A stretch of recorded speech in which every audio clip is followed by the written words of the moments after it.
Safan Muattal Külliyesi inşaatı devam ediyor. Yaklaşık 2 yıldır inşaat devam ediyor. İstanbul Büyükşehir Belediyesi üstlenmiştir, kendilerinden Allah razı olsun. Gerçekten Samsat'a güzel bir hizmettir bu. Fakat çok ağır gidiyor. Yalnız bu konuda yetkililer biraz daha bunu hızlandırsalar, mesela bunu en azından biraz ibadete açılacak bölümünü biraz hızlandırsalar.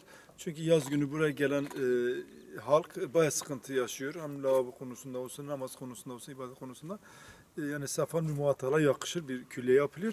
Ama bir an önce yetkililerden ricamız bunu bir an önce bitirsinler. Safan Muattal Türkiye'de yeri bilinen sahabelerden biridir ki kesin olarak biliniyor bu.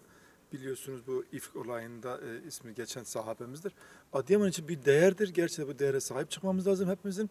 Çünkü buraya gelen insanlar bu maneviyatı yaşamak istiyorlar. Gerçekten de huzur verici bir yerdir.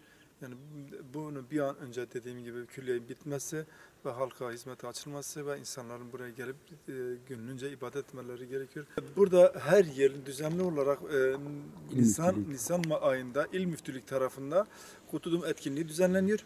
Bu görmüş olduğunuz geniş alanlar içerisinde dolu, en az böyle 30 bin kişinin katıldığı bir etkinlikler oluyor. Bayağı yani çok kalabalık oluyor.